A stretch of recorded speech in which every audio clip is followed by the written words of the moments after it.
Vamos a comenzar una nueva serie de estudios en el libro de Santiago. Acompáñeme, por favor, querido hermano, ahí a Santiago, capítulo 1.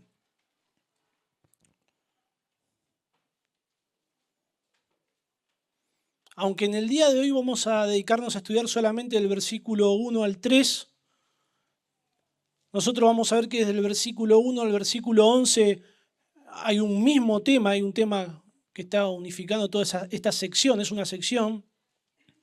Pero claro, no nos daría el tiempo para tocar todos esos versículos como deberíamos, entonces vamos a dedicarnos solamente a los primeros 3 versículos.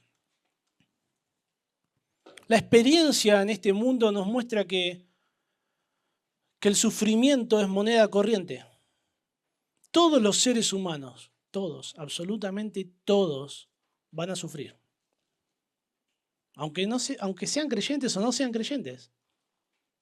Si usted es creyente, no solamente que va a sufrir los mismos pesares que va a sufrir un incrédulo, sino que va a sufrir más aún, porque usted va a padecer como cristiano, usted va a padecer por la fe que usted proclama, y este mundo lo va a aborrecer por eso. Así que todos vamos a sufrir, pero hay diferentes formas en las que podemos enfrentar el sufrimiento en este mundo. Y eso es lo que va a hacer Santiago en esta primera sección. Santiago nos va a dar recursos para que nosotros enfrentemos las pruebas, las aflicciones de esta vida de una forma fructífera, de una forma digna de un hijo de Dios. Dice así la palabra de Dios: Santiago, siervo de Dios y del Señor Jesucristo, a las 12 tribus que están en la dispersión, salud. Hermanos míos, tened por sumo gozo cuando os halléis en diversas pruebas, sabiendo que la prueba de vuestra fe produce paciencia. Y solamente hasta ahí vamos a leer. ¿Usted sabe por qué los joyeros, cuando reciben una pieza de algún metal precioso, como por ejemplo el oro, usted sabe por qué ellos tienen que realizar una prueba química para comprobar si es genuino o no? Bueno, ellos tienen que realizar una prueba química porque no saben nada. Ellos no saben si es oro o no es oro. Puede parecer oro, puede brillar como el oro y no serlo. Incluso puede no parecer oro porque se ha enmohecido, se ha percudido por el paso del tiempo, ¿no? Luce como oro, le falta brillo o lo que sea, y ellos nunca van a comprar una pieza de oro y van a decir, bueno, después la reviso y le van a pagar. No, yo nunca tuve que vender oro. Y creo que la mayoría de nosotros nunca hemos estado en esa situación. Quizá algunos de ustedes sí han tenido que vender oro, pero sí sé cómo hacen, cómo ellos realizan la prueba. Ellos raspan la pieza de oro sobre una piedra que se llama piedra de toque. Esa piedra queda como manchadita con pequeños pedacitos, un polvillo de oro. Y como la piedra es negra, el oro resalta. Entonces ellos aplican una solución líquida que es ácido nítrico, es algo muy corrosivo. Entonces, si lo que está en la piedra es oro, cuando ellos apliquen el ácido ese, el oro va a permanecer en la piedra. Si es falso, cuando ellos aplican el ácido, se borra todo, completamente. Si es otro metal, se degrada por completo. Si es un oro de baja calidad, un oro que no es de buena calidad, se va a atenuar un poquito el color. Pero ellos no saben si es oro, entonces necesitan probarlo para saber si es oro.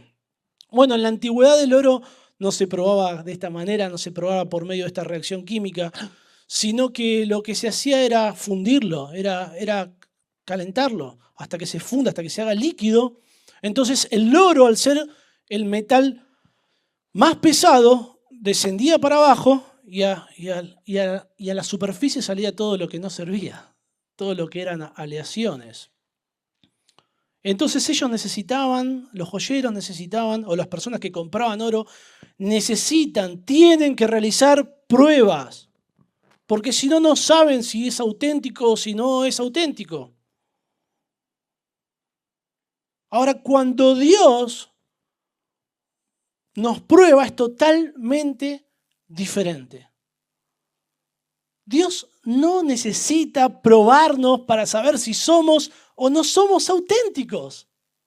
Y eso es algo que realmente nos consuela como hijos de Dios. En 2 Timoteo 2:19 dice que conoce el Señor a los que son suyos.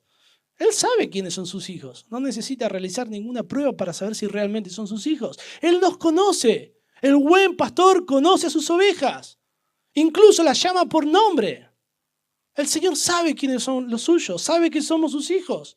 Dios no nos pone a prueba en cuanto a nuestra fe porque Él lo necesite, sino que las Escrituras nos muestran que Dios nos pone a prueba porque somos nosotros quienes lo necesitamos. Nosotros necesitamos ser probados en cuanto a nuestra fe. Ser probados representa un beneficio para nuestras vidas. Ser probado nos confirma como creyentes, ya que el Señor promete que sus hijos iban a padecer, y si yo padezco, eso me confirma como un creyente, como un hijo de Dios. Ser probados produce en nosotros un mayor anhelo de la eternidad, porque sabemos que ahí ya no va a haber más aflicción. Dios produce en cada uno de nosotros, sus hijos, virtudes por medio del sufrimiento que no las obtendríamos de otra manera.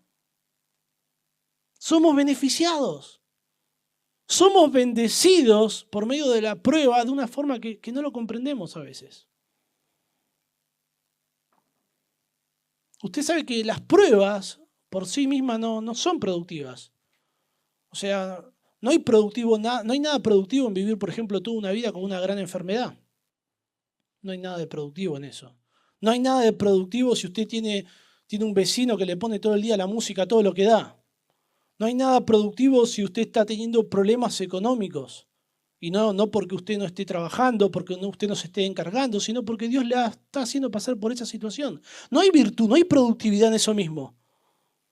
Pero si nosotros respondemos a estas situaciones adversas de manera correcta, estas situaciones adversas que son improductivas se transforman en algo productivo, se transforman en algo beneficioso.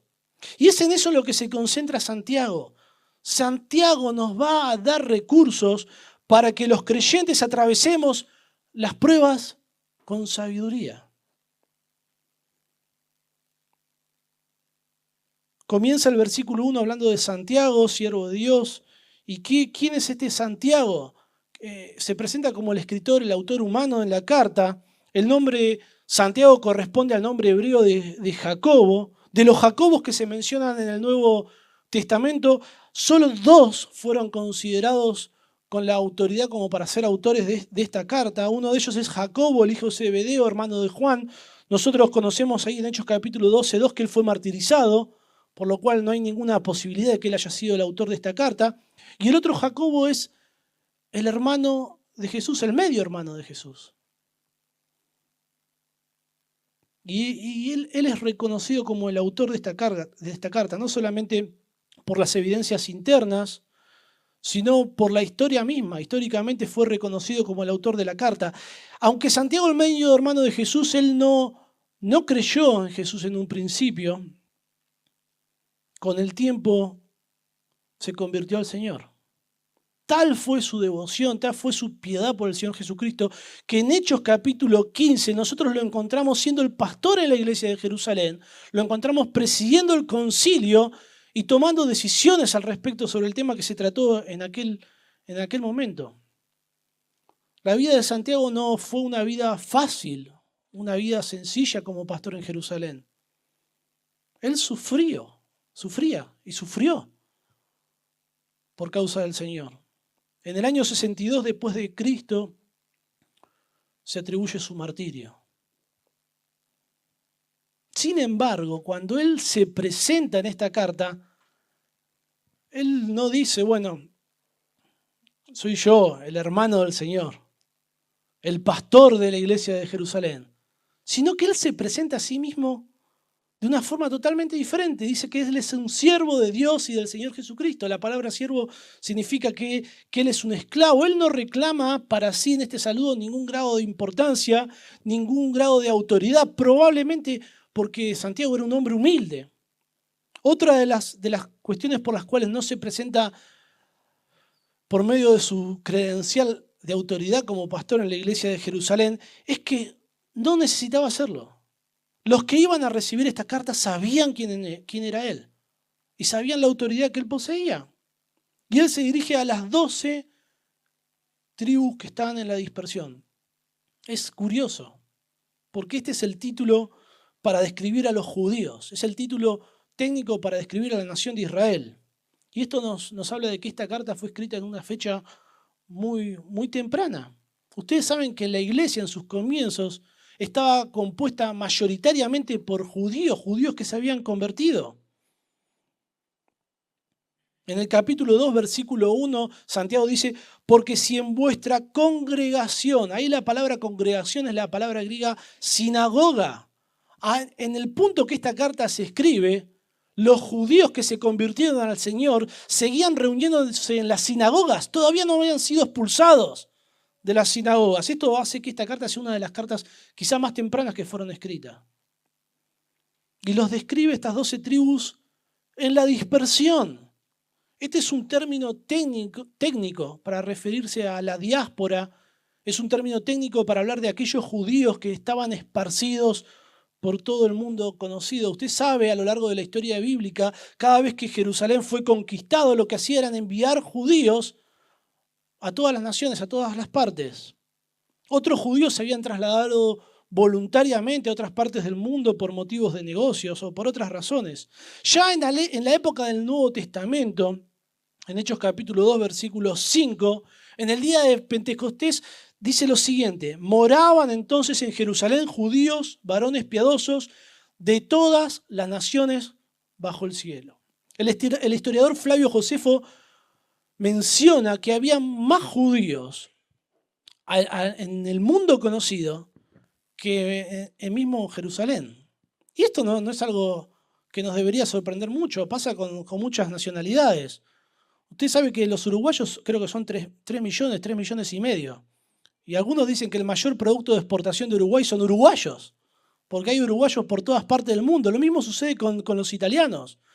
Creo que, si no me equivoco, en Italia hay alrededor de 53 millones de italianos y se estima que alrededor del mundo, entre italianos nativos y sus descendientes, hay alrededor de 150 millones. Bueno, algo así pasaba en Jerusalén. Los judíos que estaban en Jerusalén eran una pequeña parte del mundo judío. Ustedes saben que cuando los creyentes se convirtieron allí en Pentecostés, luego volvieron a sus lugares de residencia, otros fueron esparcidos a causa de la persecución. También la historia nos habla de que hubo mucha hambruna en Jerusalén entre el año 46 y 48. No sabemos las razones específicas de por qué cada uno de estos judíos creyentes fueron dispersados de Jerusalén, pero sí hay varios motivos distintos por los cuales esto sucedió. Así que los destinatarios a quienes Santiago escribe son principalmente judíos que conocieron al Señor y que huyeron de Jerusalén, presumiblemente a causa de la persecución por su fe. Y él los saluda de la siguiente manera. Les dice salud. Esa palabra en el original significa gozarse, regocíjense. Eran creyentes que huyeron de Jerusalén luego de convertirse por la persecución y él los saluda de esta manera: gócense, regocíjense. Aunque era un saludo normal en aquel entonces, sí nos habla un poco sobre el tema que él inmediatamente va a abordar en el siguiente versículo. La situación en la que ellos se encontraban era difícil para gozarse. Era complicado. En el versículo 2 les dice: tened por sumo gozo cuando os halléis en diversas pruebas. Ellos estaban siendo probados. La palabra original para pruebas es una palabra griega que es neutra, no tiene una connotación en sí misma positiva o negativa, pero cuando se la traduce al español, en base al contexto se le da dos significados diferentes. Cuando la connotación es negativa, se la traduce como tentación, que es una prueba que tiene el propósito de hacer que alguien peque. Pero hay otra connotación, que es una connotación positiva, como en el versículo que vimos recién, y ahí se traduce prueba, que es un examen. Someter a otro a prueba para que se haga evidente su naturaleza y su carácter. Es una palabra que también se utilizaba para hacer experimentos científicos. Entonces uno podía hacer un experimento y comprobar algo. Aunque en ocasiones las pruebas demuestran que hay una fe que es falsa, esto no es lo que está proponiendo Santiago en estos primeros versículos. La prueba en este contexto es para demostrar que hay una fe genuina, que hay una fe auténtica. Ustedes recuerdan en Lucas capítulo 8, en el versículo 13, dentro de la parábola del sembrador, se menciona que la semilla de la palabra, recuerdan cuando cae sobre la piedra y el Señor explica que ellos reciben la palabra con gozo, pero estos no tienen raíces. Creen por algún tiempo y en el tiempo de la prueba se apartan. Una fe falsa, una fe que no era genuina. En el contexto que Santiago tiene en mente, es un contexto de creyentes. Él está hablándole a creyentes. Y está hablando a creyentes que no se comportaban de acuerdo a su fe. La fe no era evidente. Es por eso que él le dice, muéstrame tu fe sin tus obras y yo te la mostraré por mis obras. No se estaban comportando como cristianos y no lo hacían en medio de las pruebas. Estas pruebas son descritas como diversas pruebas diversas, de todo tipo. Pruebas de toda clase. No está hablando solamente de pruebas que tienen que ver con la persecución, pruebas que tienen que ver con situaciones puntuales o específicas, sino toda clase de prueba. Todo lo que va a escribir aquí Santiago tiene un carácter universal. Nosotros podemos aplicarlo para cualquier situación que estemos viviendo donde lo que sea puesto a prueba es nuestro carácter, nuestra fe. Cualquier situación de sufrimiento, de adversidad, lo que sea. Cada uno de nosotros sufrimos diferentes pruebas. Y de pronto la prueba que es muy sencilla para atravesar para alguno de nosotros, para otro es una carga demasiado pesada a tal punto que no puede hacerlo por sí mismo, que siente que se desmaya. Es como lo que pasaba hoy con mi hija. Mi hija agarraba una mochila que ella tiene que es muy, muy pequeñita. Y la agarraba la mochila y decía, ¡oh, qué pesada esta mochila! Y mi hijo la miraba y se mataba de risa. Porque claro, para él no pesa nada. Pero para ella era algo pesado. Y para mi hijo no. Él tiene otras pruebas. Ahora, ¿cómo es que estas pruebas llegan a nosotros? ¿Cómo es que se presentan? Dice, cuando os halléis. La palabra cuando habla de un instante definido y el hallarse describe una situación sorpresiva. Hermano, usted y yo también vamos a ser probados. Usted presumo que está siendo probado ahora mismo. No podemos evitarlo. La normalidad en la vida de un creyente es ser probado. Pasar por circunstancias y problemas adversos es una experiencia común a todos los seres humanos. Ahora, sabiendo que nosotros vamos a pasar por circunstancias adversas, por problemas, sabiendo que eso va a suceder, sabiendo que no vamos a poder evitarlo, no vamos a poder vivir una vida llena de luces y de colores. Va a haber situaciones difíciles. Lo único que podemos hacer es prepararnos para enfrentar esas situaciones. Usted cuando el pronóstico del tiempo dice que va a llover, ¿qué hace? ¿Sale así nomás y se moja todo? No, agarra el paraguas. O algunos acá en el campo se ponen las botas. Toma medidas, porque va a haber una situación desfavorable. Y eso que el pronóstico se equivoca. Y muchas veces. Ahora el Señor no se equivoca. Es la palabra de Dios. Y Santiago nos va a dar herramientas, recursos valiosos para que nosotros atravesemos las tormentas de la vida con éxito a los ojos de Dios. El tema principal de esta carta toca distintos temas muy variados, pero hay un tema que es unificador. Hay un tema que unifica todos los temas que se van a tocar a lo largo de la carta. Santiago tiene una forma de expresarse que es muy particular. Él va a dar muchos imperativos y cada vez que él da un imperativo, que comienza una sección, él dice, hermanos, hermanos. Por eso es que él se está dirigiendo a creyentes. Usted se fija ahí, cuando comenzamos leyendo, dice, hermanos míos, y ahí va un imperativo, tened.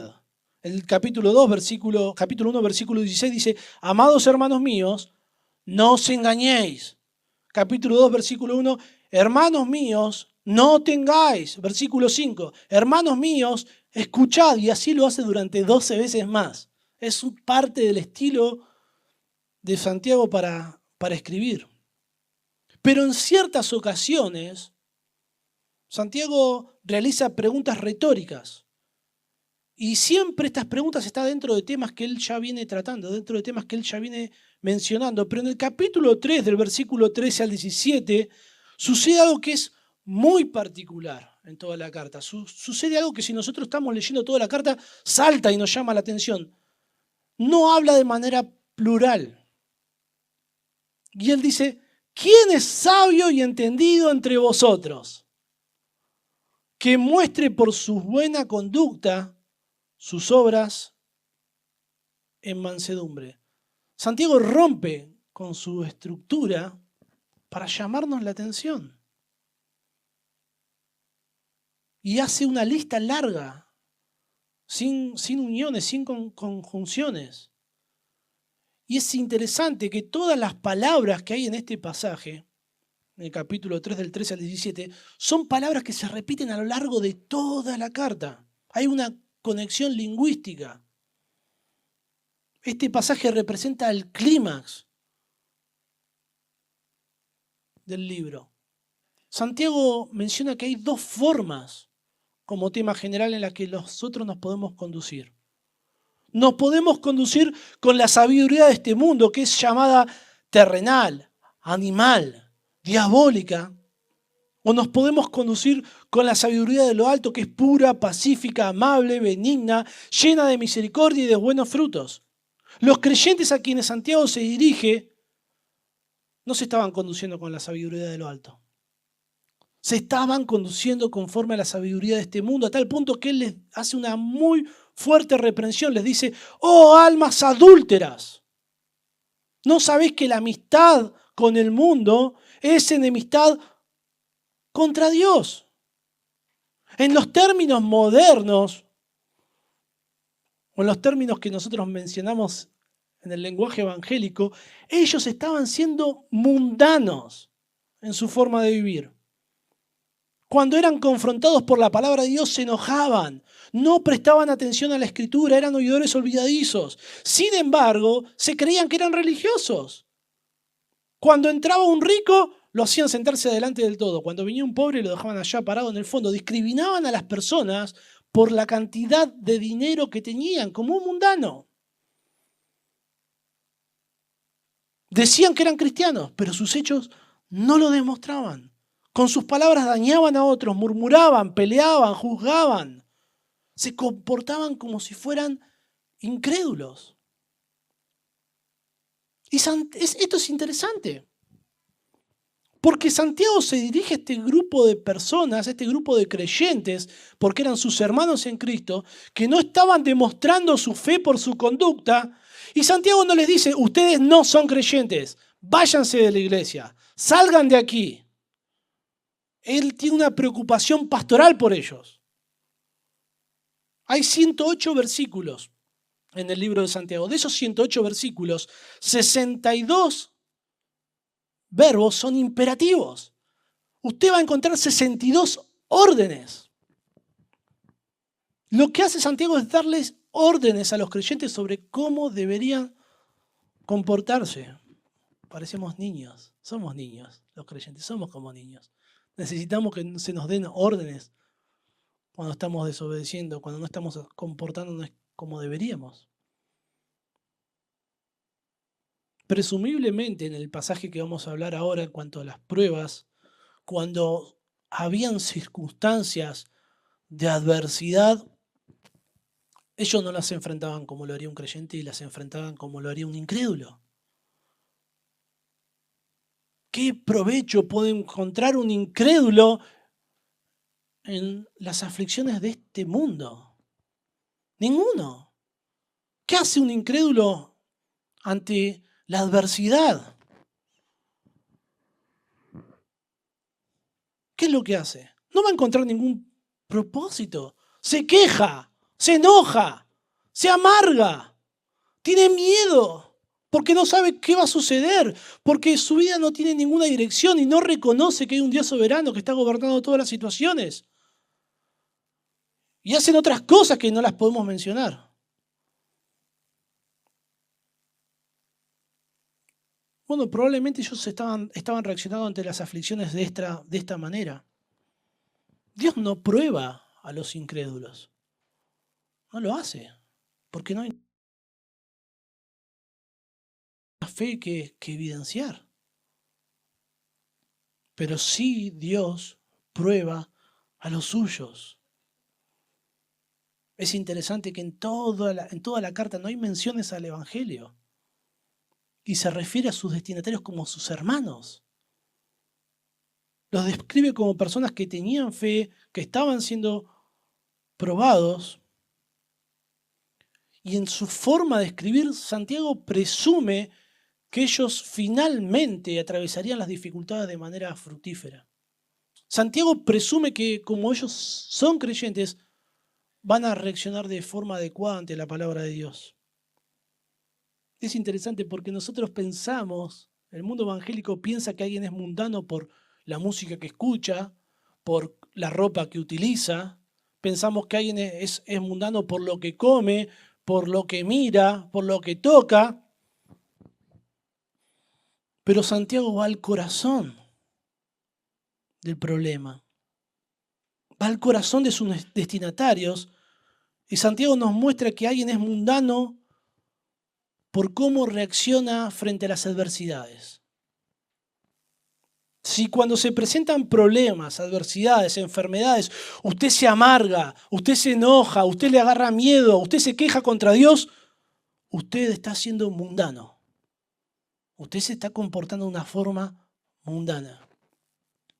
Usted puede venir acá a la iglesia todos los domingos, bien peinadito, arreglado, puede parecer el más santo de los creyentes.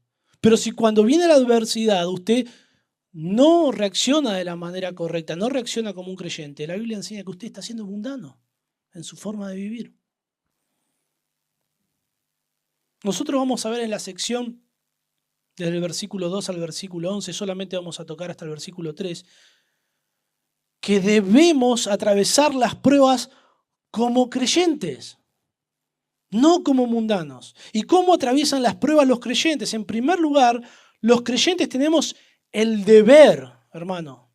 Los creyentes tenemos el deber de gozarnos en la adversidad. Tenemos el deber de gozarnos en las pruebas. Santiago dice, hermanos míos, tened por sumo gozo cuando os halléis en diversas pruebas. Dios nos ordena por medio de su palabra atravesar las circunstancias adversas de la vida, por más penosas que sean, con la mayor expresión de gozo posible. Si usted quiere ser cristiano, usted va a sufrir. Usted va a ser aborrecido por este mundo. Usted va a padecer persecución. Aparte de todas las circunstancias adversas de este mundo que está contaminado por el pecado.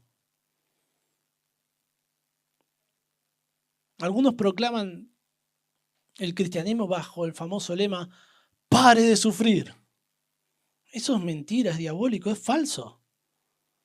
el sufrimiento es la norma de las situaciones que un cristiano va a enfrentar. No importa si usted es un buen cristiano, si usted se porta bien, si usted hace todos los deberes y usted no merece ninguna clase de sufrimiento, cosa que yo no creo, porque todavía hay un pecado remanente en cada uno de nosotros. Aunque usted no lo merezca, aunque usted no lo haya hecho, usted va a sufrir. Pero eso no es todo. Dios le ordena que cualquiera sea el sufrimiento que usted esté atravesando, considere dicha situación con gozo. ¿Usted está sufriendo? Sí, bueno, gócese. No solamente gócese, tenga sumo gozo, un gozo puro. Ahora, Santiago no está siendo indiferente a los problemas que estaban atravesando sus destinatarios. Él como pastor en Jerusalén sufría, fue testigo del sufrimiento de otros, incluso él fue martirizado. Él sabía de lo que estaba hablando, él experimentaba el sufrimiento. Y él inmediatamente, apenas lo saluda, se va al tema que él quiere tratar. La preocupación de Santiago es la actitud con la que estaban atravesando las adversidades de la vida a sus destinatarios. Y le dicen, tienen que gozarse. Y a veces, cuando leemos, cuando estudiamos, nos pasamos por alto las cosas más sencillas. Hasta que viene alguno de nuestros niños, de nuestros hijos, y nos hacen las preguntas más sencillas y nos damos cuenta que ni nosotros sabemos explicarlas. Porque entonces, ¿qué es el gozo?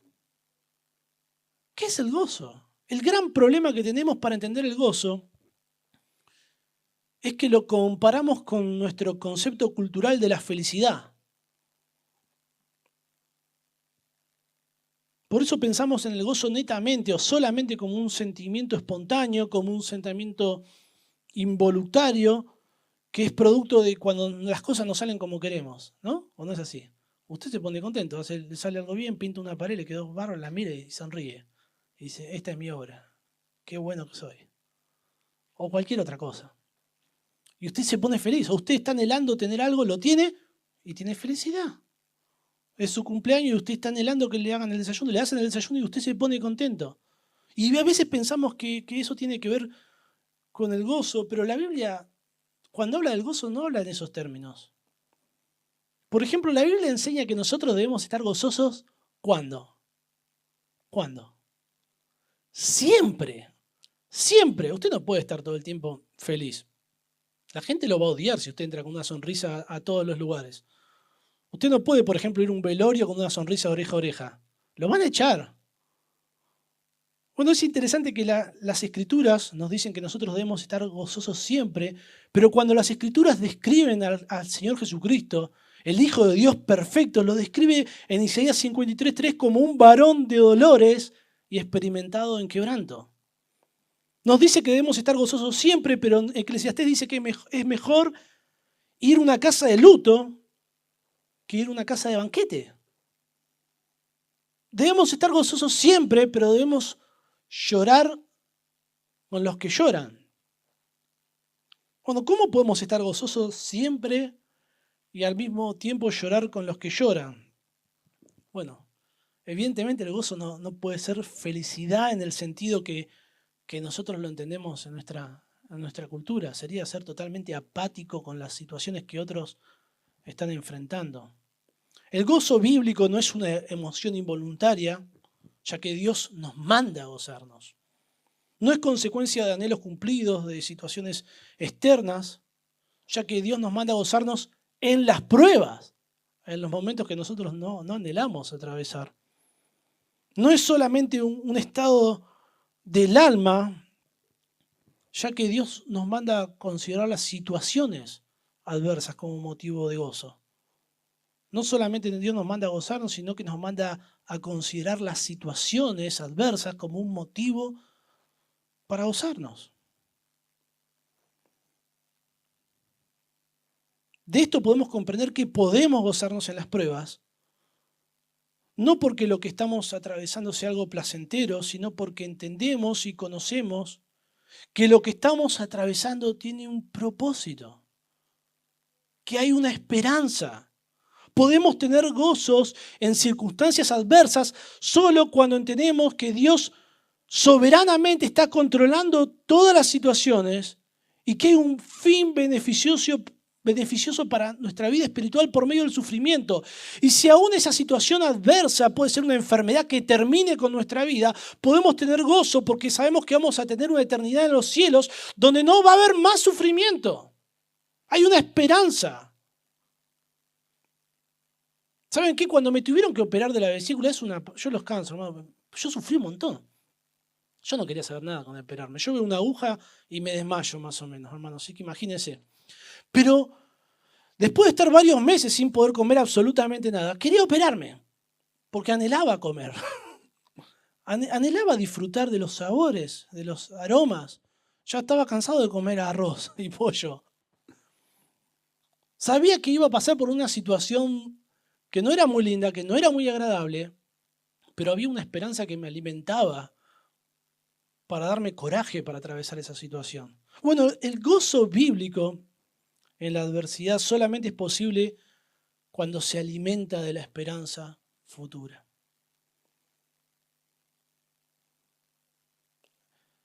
Sproul, en un libro que él escribe sobre el gozo, muy precioso, muy hermoso, él dice lo siguiente: con el fin de considerar los pesares y aflicciones terrenales como motivo de gozo, presta atención, hermano, a esto. Dice, con el fin de considerar los pesares y aflicciones terrenales como motivo de gozo, tenemos que cultivar la capacidad de pensar en términos de futuro.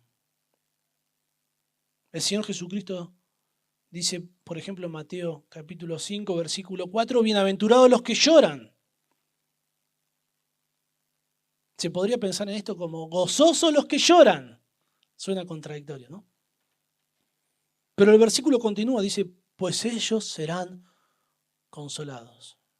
Ser consolado por Dios es un motivo de gozo en la adversidad.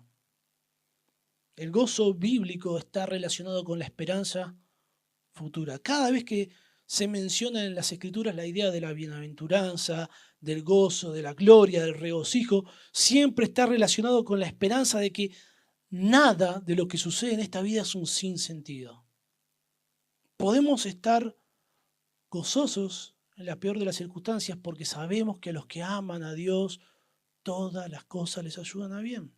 El pastor MacArthur define el gozo como una felicidad basada en promesas divinas que no cambian, como las situaciones que vivimos, que sí cambian todo el tiempo, y realidades espirituales eternas. Es una conciencia de bienestar experimentada por la persona que sabe que todo está bien en su vida en virtud de su relación con Dios. Podemos tener gozo porque está todo bien con el Señor y que no hay pena que suframos en este mundo que no vaya a tener fin.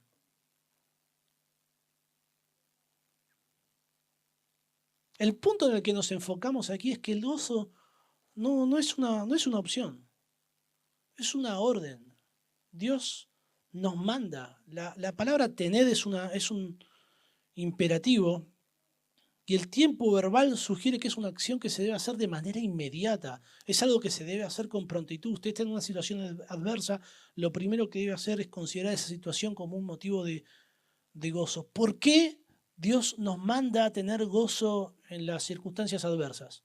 ¿Por qué Dios nos manda que nos gocemos cuando las cosas no son agradables para nosotros? Bueno, porque no es nuestra respuesta natural. Nuestra respuesta natural es perder la esperanza, entristecernos, quejarnos.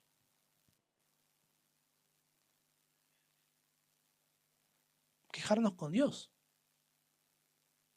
Presumiblemente, quizás los destinatarios a quienes escribe Santiago se quejaban de Dios.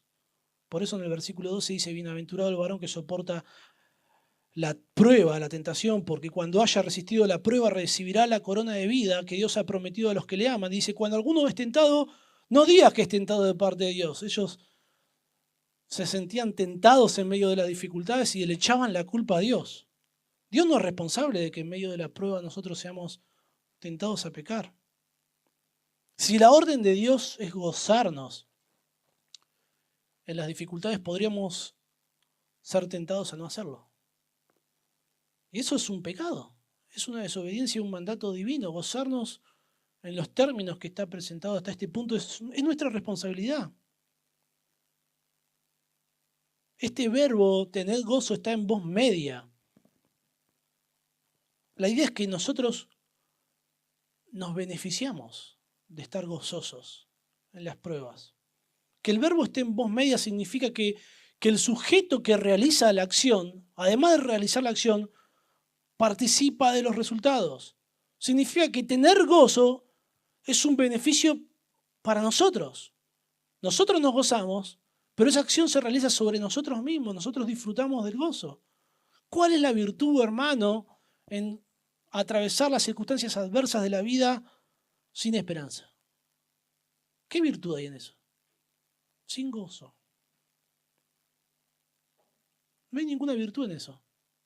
Si tuviéramos que hacer un recuento, mi memoria es muy débil, de las situaciones que pasamos dolorosas en nuestra vida y las situaciones de felicidad, yo creo que la mayoría de las situaciones han sido situaciones difíciles. Si no hay gozo en la adversidad, nuestra vida sería totalmente miserable. Y quizás alguno de nosotros estamos pasando por una situación donde no estamos enfrentando las situaciones adversas de esa vida, de esta vida de esa manera, de la manera que Dios quiere. El beneficiado de que nos gocemos no es Dios. Dios no nos necesita. Él es perfecto. Él está satisfecho consigo mismo. Somos nosotros los que necesitamos a Dios.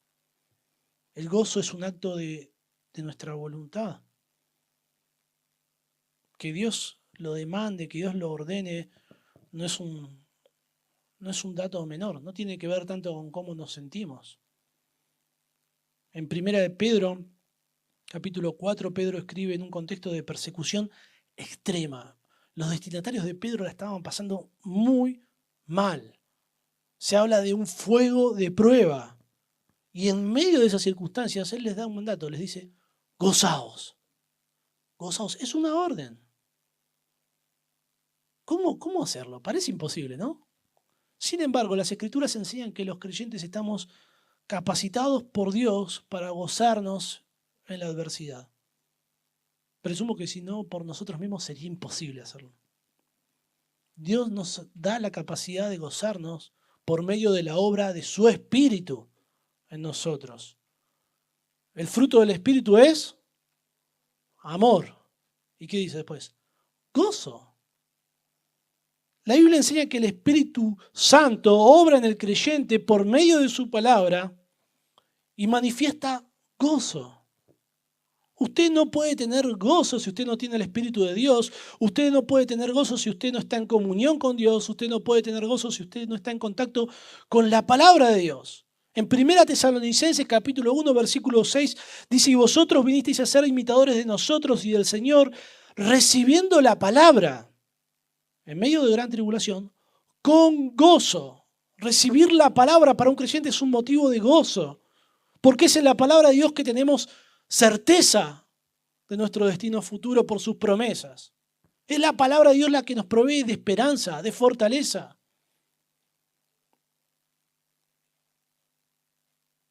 En Filipenses 4:4 dice, regocijaos, ¿en qué?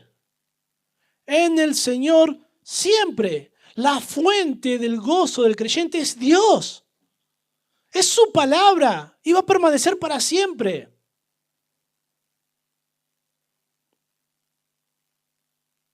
Usted no puede gozarse en las pruebas sin Dios,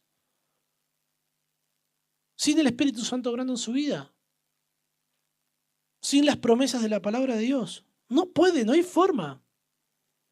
Nosotros debemos atravesar las adversidades como creyentes, no como las atraviesan las personas sin Dios. Y Dios nos manda a gozarnos. Los creyentes a quienes se dirige Santiago tenían distintos problemas. Internamente en la carta podemos mencionar que tenían problemas económicos. Había personas que estaban en estado de suma pobreza en la iglesia. En el capítulo 5 se menciona que había ricos que se abusaban de los pobres, que no les pagaban el salario. Había peleas entre los creyentes, celos, contención, había murmuraciones. Que alguien esté murmurando, atacándoles, es algo difícil. Nuestro carácter se pone a prueba. Menciona que tenían guerras, pleitos. Y estaban bajo el ataque satánico. Habían filosofías diabólicas en la forma de conducirse. Cuando habla de la sabiduría de este mundo, la define en esos términos. Les dice, resistid al diablo y huirá de vosotros. Ellos estaban sufriendo. ¿Podemos identificarnos quizás con algunas de estas pruebas? Quizás no. Sin embargo, Santiago dice que las pruebas son diversas.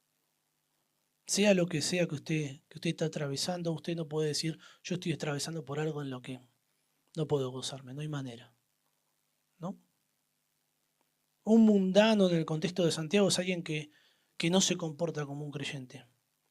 De forma particular sería alguien que enfrenta las dificultades de la vida y lo que hace es quejarse con Dios, entristecerse, no le importa obedecer.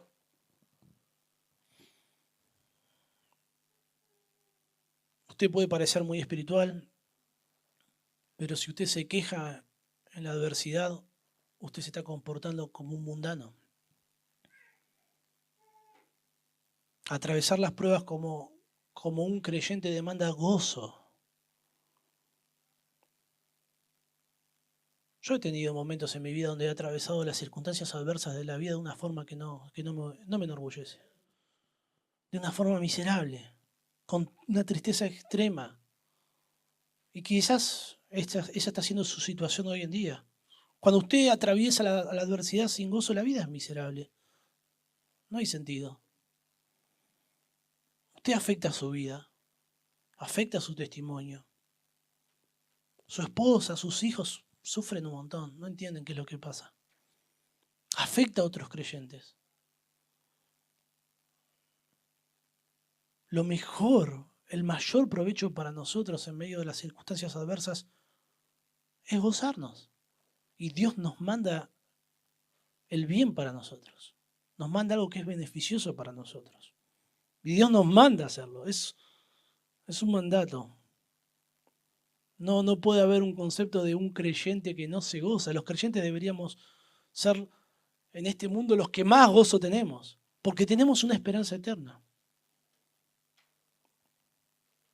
Ahora parece que no es suficiente entender que Dios nos manda a gozarnos, ¿no? Usted está sufriendo, hermano, está triste. Gócese, Dios se lo manda, y si no está pecando, ya. Suena como medio sin corazón, ¿no? Y no es suficiente. No es suficiente entender que es un mandato y ya. Ya que el gozo va de la mano de la esperanza futura. El presente es difícil, el presente es duro. Y es por eso que el gozo no tiene su mirada puesta en lo que nos sucede ahora, sino en lo que nos va a suceder en el futuro. Usted puede esforzarse por estar gozoso, tener una gran predisposición como creyente a obedecer a Dios en medio de la dificultad. Y si lo único que usted tiene es una buena predisposición y nada más, usted va a fracasar. No es suficiente. El tener gozo en la prueba demanda alimentarse de una perspectiva correcta sobre las pruebas y sobre la esperanza futura. Es por eso que no solamente debemos gozarnos en las pruebas, no solamente los creyentes tenemos el deber de gozarnos en las pruebas, sino que en segundo lugar, los creyentes debemos saber que las pruebas son productivas. Necesitamos tener una perspectiva correcta. El versículo 3 dice, sabiendo que la prueba de vuestra fe produce paciencia. Es interesante porque Dios nos manda a ser pacientes. Dios nos manda a ser perseverantes, que es lo que significa. Por ejemplo, en 2 Pedro 1:5 dice que poniendo toda diligencia añadida a vuestra fe, y hay una lista, y dentro de esa lista dice paciencia, perseverancia. Cuando Pablo le escribe a Timoteo, ahí en 1 Timoteo, le dice, huye de estas cosas y sigue, y hay una lista, y en esa lista que está, la paciencia. Nosotros debemos esforzarnos por ser perseverantes, que ese es el significado de la palabra paciencia, en medio de la aflicción. Debemos esforzarnos, como se diría en el boxeo, por no tirar la toalla. Somos responsables como creyentes de perseverar en la fe, de soportar de las pruebas, de hacer lo correcto sin dar el brazo al torcer. Pero Santiago no se enfoca en nuestro deber de ser perseverantes en medio de las pruebas, sino en cómo Dios obra en nosotros formando un carácter perseverante por medio de las pruebas. Santiago lo que resalta aquí es que nosotros debemos saber que Dios por medio de las pruebas produce en nuestra vida un resultado espiritual favorable. Conocer que las pruebas no son un sinsentido, que no son un despropósito, sino que hay un propósito, es algo que alimenta nuestro gozo. Santiago se concentra de forma particular en que las situaciones adversas forjan nuestro carácter como hijo de Dios. Dios produce virtudes en nosotros por medio de la adversidad. Dice, sabiendo.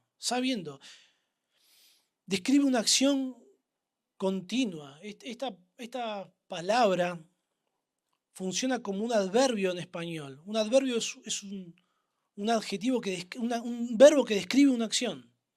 La acción principal en esta oración es gozarnos. Sabiendo describe cómo debemos llevar adelante esa acción. Conociendo, sabiendo. La palabra griega saber describe el conocimiento que se obtiene por medio de la experiencia personal, de la experiencia propia. Allí en Marcos capítulo 6, versículo 38, el Señor le pregunta a los discípulos, ¿cuántos panes tenéis? Y vedlo. Y al saberlo, en la misma palabra griega, ellos dijeron 5 y 2 peces. O sea, es un conocimiento que ellos obtuvieron por medio de la experiencia. Ellos pudieron ir a donde guardaban los panes y los peces y comprobarlo y decir, esto es lo que tenemos. Lo pudimos conocer no porque alguien nos los contó, sino porque lo vimos. Los creyentes podemos saber por experiencia propia que la prueba de nuestra fe produce paciencia. Es interesante, la Nueva Versión Internacional de manera más correcta traduce esta frase, pues ya saben. Esto no es algo que ellos lo iban a saber en un futuro, es algo que ellos ya sabían. Ustedes ya saben que la prueba de su fe produce constancia. No era algo que ellos ignoraban. Ya habían experimentado en medio del dolor cómo el Señor los sostuvo, cómo el Señor los fortaleció. Habían experimentado cómo su carácter como hijo de Dios había sido forjado, cómo habían aceptado las adversidades y se habían sometido a la voluntad de Dios. Era algo que ellos ya habían vivido. El punto es que nuestra experiencia pasada en cuanto a los resultados positivos que produce el sufrimiento debe alimentar nuestro gozo para la adversidad futura. Que Dios nos sostuvo fieles nos fortalece. Porque cuando viene la adversidad decimos, tranquilo, ya pasamos por esto. Es como un padre, ¿no? De familia que perdió el trabajo y no es la primera vez que le sucedió. Y aún así Dios fue fiel y Dios mantuvo su promesa y sostuvo con lo necesario, con el sustento y el abrigo.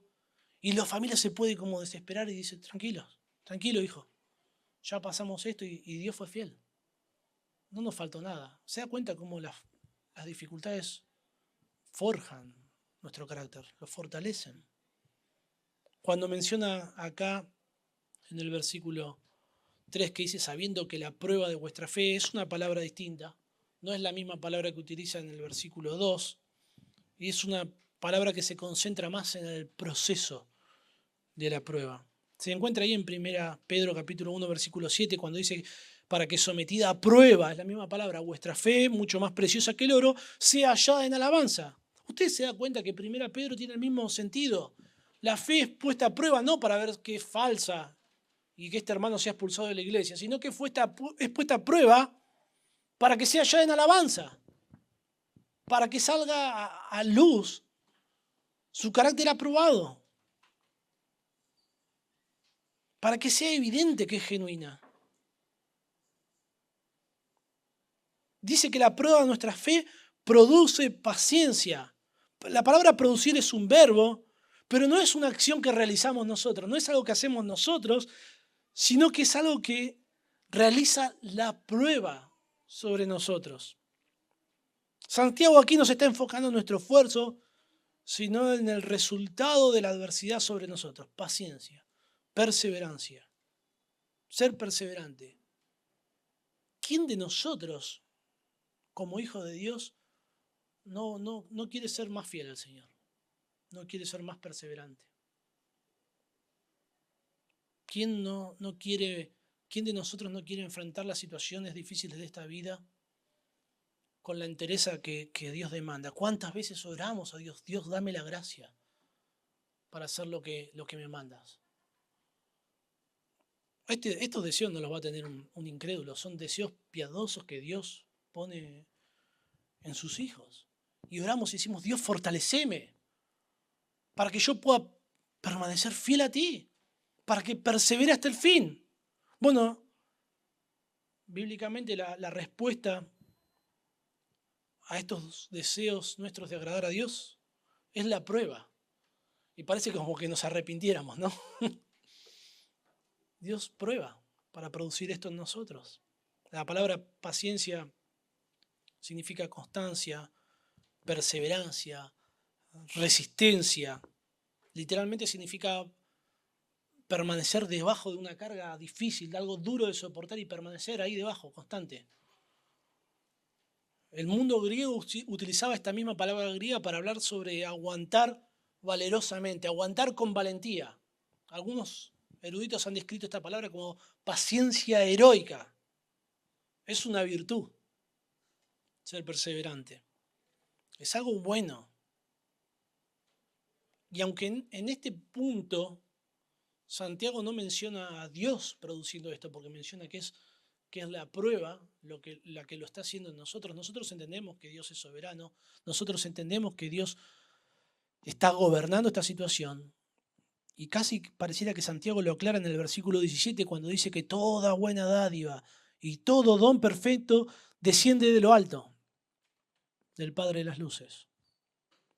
Dios forma en nosotros el carácter que Él demanda de nosotros por medio del sufrimiento. Y el carácter que Él demanda de nosotros es el carácter de Cristo.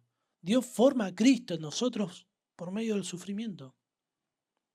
La idea no es que Dios desarrolla esta virtud en nosotros cuando la prueba se terminó. Porque ¿para qué nos sirve, no? No nos sirve ser perseverantes una vez que ya no hay ninguna prueba. A la paciencia es necesaria para soportar las pruebas. La idea es que Dios produce en nosotros paciencia a través de las pruebas y en las pruebas. Santiago lo expresa de manera final para enfocarse en los resultados de la prueba. Ese es el enfoque que tiene Santiago. Ahora, esto que expresa Santiago aquí en cuanto a que la prueba es productiva, no es algo nuevo en las Escrituras, no es algo único de Santiago. Es algo que está diseminado por todo el Nuevo Testamento. El apóstol Pablo lo menciona reiteradas veces. Pablo decía, nos gloriamos en las tribulaciones sabiendo que la tribulación produce paciencia. ¿Ve? Usted podría gloriarse en las tribulaciones sabiendo que iba a producir una virtud espiritual. Y sabemos que a los que aman a Dios, todas las cosas les ayudan a bien. En 2 Corintios 4:17 dice, porque esta leve tribulación momentánea produce en nosotros un cada vez más excelente y eterno peso de gloria. El Señor Jesucristo decía en Mateo 5:10, bienaventurados los que padecen persecución por causa de la justicia. ¿Por qué son bienaventurados? Por padecer persecución de una manera injusta. Porque de ellos es el reino de los cielos. La bienaventuranza, la dicha, el gozo se alimentaba de una esperanza futura. Se alimenta. Bienaventurados sois cuando por mi causa os vituperen y os persigan y digan toda clase de mal contra vosotros mintiendo. Gozaos, alegraos porque vuestro galardón es grande en los cielos, porque así persiguieron a los profetas que fueron antes de vosotros. En esta perspectiva es un consuelo. Soy un creyente, soy un hijo de Dios. Dios me está haciendo pasar por circunstancias adversas. Dios está probando mi fe. Es algo positivo. pone nuestra mirada en la eternidad. Produce en nosotros un anhelo por la eternidad. Porque cuando más enfermos estamos es cuando más deseamos la eternidad. Si este mundo fuera perfecto, fuera lindo, fuera todo color de rosa, Señor, no ven, estamos tranquilos. Pero es tan dura la vida en este mundo perdido, en este mundo caído, que eso produce un anhelo por Dios. El autor de Hebreos dice en Hebreos 10:34, dice que el despojo de vuestros bienes sufristeis con gozo. Dice, sabiendo, ¿ven? Es lo mismo, que tenéis en vosotros una mejor y perdurable herencia en los cielos. El gozo se alimenta del combustible de la esperanza. Nosotros necesitamos detenernos en medio de la dificultad, parar la pelota y pensar, meditar en nuestra fuente de gozo, meditar en Dios, en lo que Él nos promete, en que Él es soberano, en que Él está obrando en nuestra vida, en que Él está produciendo cosas en nosotros que si no, no serían producidas de ninguna otra manera. Debemos meditar en que las adversidades no son un sinsentido. Es un consuelo saber que Dios gobierna, que nada se escapa de su mano y que Él tiene un propósito. Estos pensamientos bíblicos nos sostienen.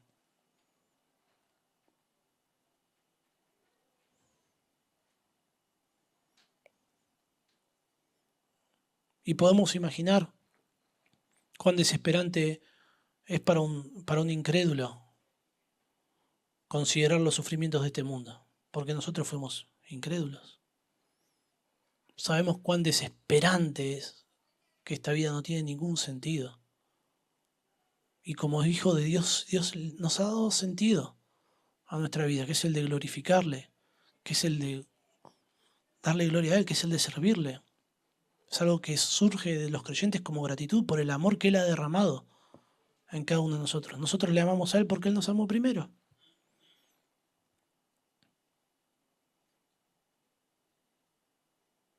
Debemos enfrentar la adversidad como creyentes. Todos los que son creyentes aquí están sufriendo adversidades. Todos. De diferentes tipos, diversas.